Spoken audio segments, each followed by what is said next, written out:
গোটা বিশ্ব যখন মধ্যপ্রাচ্যে যুদ্ধ নিয়ে ব্যস্ত, ঠিক তখনই চুপিসারে ভারত এমন কিছু কর্মকাণ্ড করছে যা ভারতের ভবিষ্যৎকে নিশ্চিতভাবে বদলে দিতে পারে।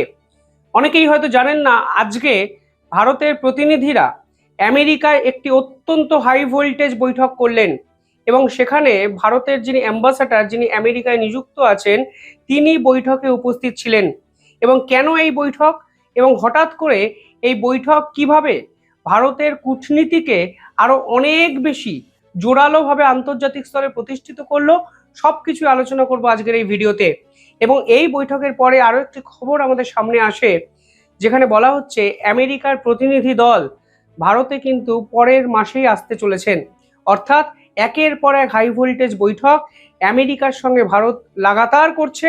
এবং উল্লেখযোগ্য বিষয় হলো, প্রধানমন্ত্রী নরেন্দ্র মোদী তার সঙ্গে স্বয়ং আমেরিকার প্রেসিডেন্ট ডোনাল্ড ট্রাম্প ফোনে 40 মিনিট কথা বলেন ঠিক দুদিন আগে। এবং এরপর ভারত এবং আমেরিকার কিছু চুক্তি, কিছু সম্পর্ক অত্যন্ত দ্রুত গতিতে শেষ করার জায়গায় আমেরিকা এবং ভারত দুপক্ষই কিন্তু নিয়ে যাচ্ছে।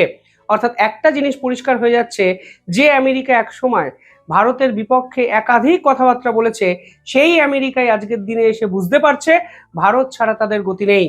অন্তত ইন্দো প্যাসিফিকে আমেরিকা যে লং টার্ম জিওপলিটিক্যাল গোল, সেটা যদি ফুলফিল করতে হয়, তাহলে ভারতকে হাতছাড়া করা মানে আমেরিকার মুখ থুবড়ে পড়া। এবং তার আগে আমেরিকার যেটা সব থেকে ইম্পর্টেন্ট বিষয়, তা হলো ট্রেড এগ্রিমেন্ট, সেটাকে করতে হবে। তা ডোনাল্ড ট্রাম্প জানেন, এবং জানেন বলেই যুদ্ধের মধ্যে এমন তাড়াহুড়ো আমেরিকার পক্ষ থেকেও করা হচ্ছে, যা কিন্তু নিঃসন্দেহে নজিরবিহীন। অর্থাৎ এই পুরো বিষয়টি প্রধানমন্ত্রী নরেন্দ্র মোদী এবং ডোনাল্ড ট্রাম্পের ফোন কল থেকে শুরু হওয়া একাধিক বিষয়কে খুব দ্রুতগতিতে ত্বরান্বিত করে, তা কিন্তু নিশ্চিতভাবে বোঝা যাচ্ছে। এবার অনেকেই হয়তো প্রশ্ন করতে পারেন যে এই যে আমেরিকা এবং ভারতের ট্রেড ডিল, যে চুক্তি নিয়ে গোটা বিশ্বের বিভিন্ন এক্সপার্টরা অধীর আগ্রহে অপেক্ষা করে আছে, সেই ট্রেড এগ্রিমেন্টে আছেটা কি? কেন বলা হচ্ছে এই ট্রেড এগ্রিমেন্ট ভারত এবং আমেরিকা দুই রাষ্ট্রেরই ভবিষ্যৎকে বদলে দিতে পারে? কেনই বা প্রধানমন্ত্রী নরেন্দ্র মোদী এবং ট্রাম্প দুজনেই কনভারসেশনে অন্তত সহমতে পৌঁছাতে পেরেছেন যে এই ট্রেড এগ্রিমেন্ট এই মুহূর্তে বিশ্বে সব থেকে বেশি ইম্পর্টেন্ট একটা বিষয়? আজকে এই ভিডিওতে এমন কিছু ইম্পর্টেন্ট তথ্য আপনাদেরকে জানাবো, যা সব ভারতীয়দের অবশ্যই জানা উচিত। প্রথম কথা, ট্রেড এগ্রিমেন্ট মানে দুই দেশের মধ্যে বাণিজ্যিক চুক্তি। এক্সপার্টরা পরিষ্কার বলছেন এই ট্রেড এগ্রিমেন্ট আসলে একটি স্ট্র্যাটেজিক রিসেট। অর্থাৎ শেষ 1 বছর ধরে দীর্ঘদিনের যে আমলাতান্ত্রিক জটিলতা এই দুই দেশের মধ্যে সৃষ্টি হয়েছিল, সেই সমস্ত কিছু ঝেড়ে ফেলে দিয়ে আগের জায়গায় দুই দেশের সম্পর্ককে নিয়ে যেতে চাইছে। এবং হারানো সময়কে পুনরুদ্ধার করার জন্য এই ট্রেড এগ্রিমেন্ট অত্যন্ত গুরুত্বপূর্ণ একটি বিষয়, তা কিন্তু আজকে দুই রাষ্ট্রের পক্ষ থেকেই পরিষ্কার তারা বুঝতে পেরেছেন, এবং এর জন্যই এই ট্রেড এগ্রিমেন্টকে গুরুত্ব দেওয়া হচ্ছে। পাশাপাশি এই ট্রেড এগ্রিমেন্ট কোনো সংখ্যা নয়, মানে কোনো সংখ্যা তত্ত্বের উপর ডিপেন্ড করে তৈরি হচ্ছে না। কোনো দেশকে নির্দিষ্ট কোনো অঙ্কের কমিটমেন্ট এখানে করবে, সেরকম কিন্তু এই ট্রেড এগ্রিমেন্টে নেই। অর্থাৎ এটি একটি নির্দিষ্ট অভিমুখকে আমাদের সামনে কিন্তু নির্দেশিত করছে। অর্থাৎ দুই রাষ্ট্রই বুঝতে পারছে যে যদি আমরা সামনের দিকে এগোতে চাই, তাহলে একে অপরের সঙ্গে কাজ করাটা প্রয়োজন। ফলে এই ট্রেড এগ্রিমেন্টে আজকে পরিষ্কার হয়ে যাচ্ছে যে বার্তা, সামনের দিকে তাকাও, কোনো নির্দিষ্ট অঙ্কের পিছনে ছুটো না, এবং কোনো নির্দিষ্ট ডলার একে অপরকে কমিট করছে যে আমরা আপনাদের দেশে এই পরিমাণ ডলার ইনভেস্ট করব, আপনারা আমাকে এটা দেবেন। বিষয়টা এরকম নয়। অর্থাৎ সামগ্রিকভাবে এই বাণিজ্যিক চুক্তি একদম অন্য ধরনের একটা বাণিজ্যিক চুক্তি, যা ভারত এবং আমেরিকার লং টার্ম যে জিওপলিটিক্যাল গোল অর্থাৎ ভবিষ্যৎ, সেটাকে কিন্তু নির্দেশিত করছে। পাশাপাশি এনার্জি এবং ফ্রিকশন ম্যানেজমেন্ট এই চুক্তির অত্যন্ত গুরুত্বপূর্ণ একটি বিষয়। এনার্জি নিয়ে গোটা বিশ্ব এখন উত্তাল, আপনারা জানেন।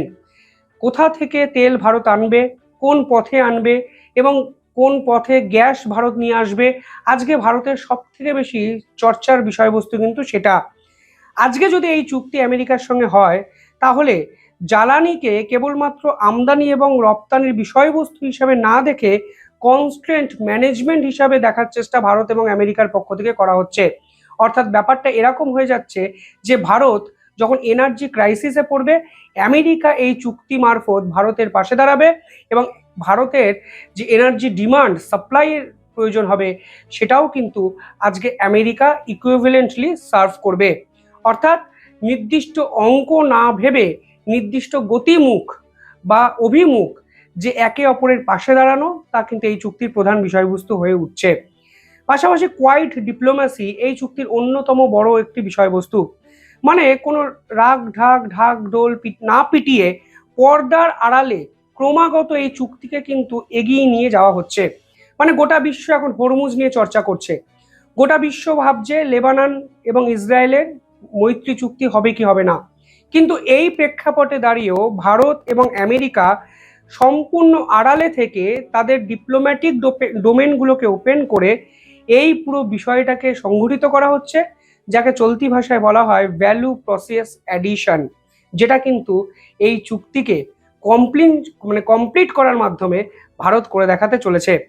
পাশাপাশি স্ট্র্যাটেজিক যে যদি রিজনগুলো দেখেন, তাহলে একটা জিনিস পরিষ্কার হয়ে যাচ্ছে যে ভারত প্রথম থেকেই বুঝিয়ে দিয়েছে ভারত আমেরিকার তাবেদার নয়, ভারত আমেরিকার দালাল নয়, আমেরিকার মেসেঞ্জার হিসাবে ভারত কাজ করতে চায় না, যা পাকিস্তান করছে। পাকিস্তান ক্রমাগত ইরান যুদ্ধে আমেরিকার দালালি করছে। এর জন্যই ডক্টর জয়শঙ্কর কিছুদিন আগেই বলেছিলেন যে ভারত কারুর দালাল হতে পারবে না। ফলে এই চুক্তি যদি সংগঠিত হয় তাহলে পরিষ্কার হয়ে যাচ্ছে যে ভারত কোনো ধরনের দালালিতে বিশ্বাস করে না। উল্টে এই মুহূর্তে ভারত নিজস্ব স্বকীয়তা বজায় রেখে বিশ্ব মানচিত্রে শক্তিশালী যে রাষ্ট্রগুলো আছে, অর্থাৎ আমেরিকার মতো যে রাষ্ট্রগুলো আছে, সেই রাষ্ট্রগুলোর সঙ্গে একই সারিতে অবস্থান করতে ভারত পারে। এবং এক্ষেত্রে ভারত কিন্তু বাণিজ্যকে ভূ রাজনীতি বা জিওপলিটিক্যাল সার্ফেসের অন্যতম বড় মাধ্যম হিসাবে ব্যবহার করলো, যা অত্যন্ত গুরুত্বপূর্ণ একটা দিক। পাশাপাশি যদি এই চুক্তির পুরো বিষয়গুলো আপনারাও জানেন, তাহলে দেখবেন ভারত পরিষ্কারভাবে বুঝিয়ে দিয়েছে যে শর্ট টার্ম গোলের কথা ভারত ভাবছে না। অর্থাৎ বাণিজ্যের পরিমাণ কতটা বড় হবে সেটা আপাতত গৌণ বিষয়।